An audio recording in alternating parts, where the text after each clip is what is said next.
If you want to change the world, start off by making your bed. If you make your bed every morning, you will have accomplished the first task of the day. It will give you a small sense of pride, and it will encourage you to do another task, and another, and another. And by the end of the day, that one task completed will have turned into many tasks completed. Making your bed will also reinforce the fact that the little things in life matter. If you can't do the little things right, you'll never be able to do the big things right. And if by chance you have a miserable day, you will come home to a bed that is made, that you made. And a made bed gives you encouragement that tomorrow will be better. To pass SEAL training, there are a series of long swims that must be completed. One is the night swim. Before the swim, the instructors joyfully brief the students on all the species of sharks that inhabit the waters off San Clemente. They assure you, however, that no student has ever been eaten by a shark, at least not that they can remember. But you are also taught that if a shark begins to circle your position, stand your ground. Do not swim away. Do not act afraid. And if the shark, hungry for a midnight snack, darts towards you, then summons up all your strength and punch him in the snout, and he will turn and swim away. There are a lot of sharks in the world. If you hope to complete the swim, you will have to deal with them. So if you want to change the world, don't back down from the sharks. Over a few weeks of difficult training, my SEAL class, which started with 150 men, was down to just 42. There were now 6 boat crews of 7 men each. I was in the boat with the tall guys, but the best boat crew we had was made up of the little guys, the Munchkin crew, we called them. No one was over 5'5". The Munchkin boat crew had 1 American Indian, 1 African American, 1 Polish American, 1 Greek American, 1 Italian American, and 2 tough kids from the Midwest. They out-paddled, outran, and outswam all the other boat crews. The big men in the other boat crews would always make good-natured fun of the tiny little flippers the Munchkins put on their tiny little feet prior to every swim. But somehow these little guys from every corner of the nation and the world always had the last laugh, swimming faster than everyone and reaching the shore long before the rest of us. SEAL training was a great equalizer. Nothing mattered but your will to succeed, not your color, not your ethnic background, not your education, not your social status. If you want to change the world, measure a person by the size of their heart, not by the size of their flippers. The 9th week of training is referred to as Hell Week. It is 6 days of no sleep, constant physical and mental harassment, and 1 special day at the Mud Flats. The Mud Flats are an area between San Diego and Tijuana where the water runs off and creates the Tijuana Sloughs, a swampy patch of terrain where the mud will engulf you. It is on Wednesday of Hell Week that you paddle down to the Mud Flats and spend the next 15 hours trying to survive this freezing cold, the howling wind, and the incessant pressure to quit from the instructors. As the sun began to set that Wednesday evening, my training class, having committed some egregious infraction of the rules, was ordered into the mud. The mud consumed each man till there was nothing visible but our heads. The instructors told us we could leave the mud if only 5 men would quit. Only 5 men, just 5 men, and we could get out of the oppressive cold. Looking around the mud flat, it was apparent that some students were about to give up. It was still over 8 hours till the sun came up. 8 more hours of bone-chilling cold. The chattering teeth and the shivering moans of the trainees were so loud, it was hard to hear anything. And then one voice began to echo through the night.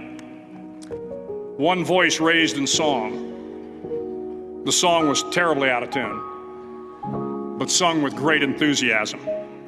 One voice became 2, and 2 became 3, and before long, everyone in the class was singing. The instructors threatened us with more time in the mud if we kept up the singing, but the singing persisted.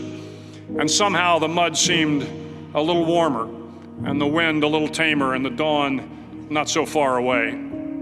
If I have learned anything in my time traveling the world, it is the power of hope.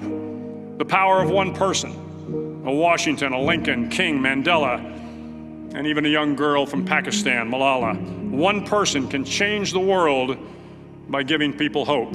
So if you want to change the world, start each day with a task completed. Find someone to help you through life. Respect everyone. Know that life is not fair and that you will fail often. But if you take some risks, step up when the times are the toughest, face down the bullies, lift up the downtrodden, and never ever give up. If you do these things, the next generation and the generations that follow will live in a world far better than the one we have today. And what started here will indeed have changed the world for the better. I was flunking out of college. I had a 1.7 grade point average. I hope none of you can relate. I had a 1.7 grade point average. I was sitting in my mother's beauty shop, and I'm looking in the mirror, and I see behind me this woman under the dryer. And every time she looked up, every time I looked up, she was looking at me, just looking me in the eye. And I didn't know who she was, and I said, she said, somebody give me a pen, give me a pencil, I have a prophecy. March 27, 1975, she said, boy, you are gonna travel the world and speak to millions of people. Now mind you, I flunked out of college. I'm thinking about joining the army. I didn't know what I was gonna do, and she's telling me I'm gonna travel the world and speak to millions of people. Well, I have traveled the world, and I have spoke to millions of people. But that's not the most important thing, the success that I had. The most important thing is that what she taught me and what she told me that day has stayed with me since. I've been protected, I've been directed, I've been corrected. Fail big. That's right. Fail big. You only live once, so do what you feel passionate about. Take chances professionally. Don't be afraid to fail. There's an old IQ test, was 9 dots, and you had to draw 5 lines with a pencil within these 9 dots without lifting the pencil. The only way to do it was to go outside the box. So don't be afraid to go outside the box.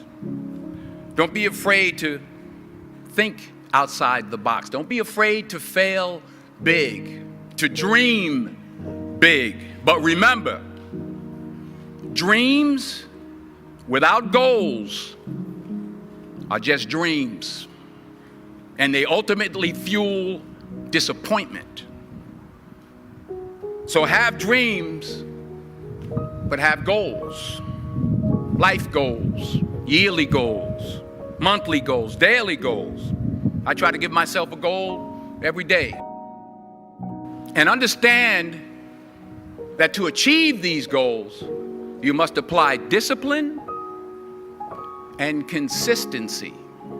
You have to work at it every day. You have to plan every day. You've heard the saying, we don't plan to fail, we fail to plan. Hard work works. Working really hard is what successful people do. And in this text, tweet, twerk world that you've grown up in, remember, just because you're doing a lot more doesn't mean you're getting a lot more done. Remember that. Just because you're doing a lot more doesn't mean you're getting a lot more done. Don't confuse movement with progress. My mother told me, she said, yeah, because you can run in place all the time and never get anywhere. So continue to strive, continue to have goals, continue to progress. And anything you want good, you can have. So claim it. Work hard to get it. When you get it, reach back. Pull someone else up. Each one, teach one. Don't just aspire to make a living. Aspire to make a difference.